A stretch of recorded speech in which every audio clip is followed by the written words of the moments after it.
அயலான் படத்தால் நம்ம சிவகார்த்திக்கு வந்த சோதனை என்ன அப்படின்னு கேட்குறீங்களா?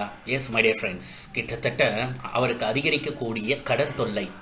படம் போட்ட முதலே எடுக்க முடியாத பெரிய பிரச்சனையில் இருக்குது, இதுதான் உண்மை.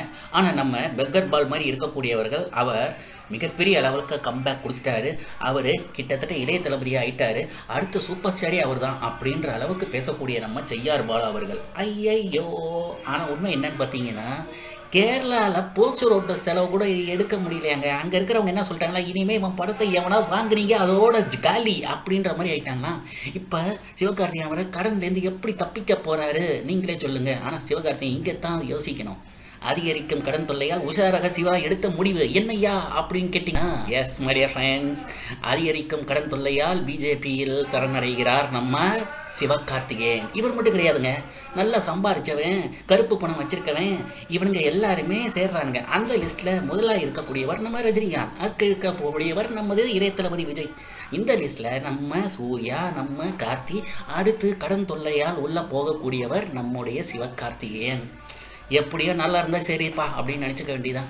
தமிழன் ஏதோ கொஞ்சம் மேலே வந்தான், தனி முயற்சியில் மேலே வந்தான் அப்படின்லாம் பேசுகிறத விட, சொந்த காசில் சூனியம் வச்சுக்கிட்ட ஒரே ஆள்னா நம்ம சிவகார்த்திகேயன் தான்ப்பா. ஏன்னு வச்சுக்கோங்களேன், இமான் இசியோ, அடுத்து சௌந்தர்யா பாடகி இசியோ, இப்படின்னு படிப்படியாக வந்துட்டு இருக்கிற சமயத்தில் படம் ஏலியனோடையே ட்ராவல் பண்ணியிருந்தா படம் கும்புன்னு இருந்திருக்கும்பா. ஆனால் ட்ராவல் பண்ணாமல் இன்டர்வலுக்கு அப்புறம் சிவகார்த்திகேயனுடைய மாச காமிக்க அவர் மிகப்பெரிய சூப்பர் ஸ்டார்னு மனசில் ஏதோ நினச்சிக்கிட்ட படம் அங்கேயே ஒன்றும் இல்லாமல் போச்சு. இதுதான் நடந்தது. பேசாமல் ஏலியனை வச்சுக்கிட்டே ஃபுல்லாக ட்ராவல் பண்ணியிருந்தா கூட படம் நல்லா இருந்திருக்கும். ஹீரோயிஸை காக்கணும்னு ஒரு பெரிய அளவுக்குள்ள இவரை உள்ள வர, நீ பெரிய ஹீரோலாம் கிடையாதுப்பா, நீ சும்மா டம்மி ஹீரோப்பான்ற மாதிரி ஆயிடுச்சு கடைசியில். இப்போ மிஷன் சாப்டர் 1 வேற லெவலில் போக ஸ்க்ரீனை இழக்குகிறார் நம்ம சிவகார்த்திகேயன்.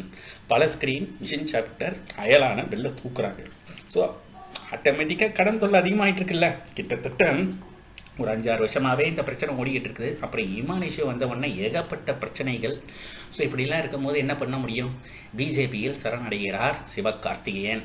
வாழ்த்துக்கள்ப்பா.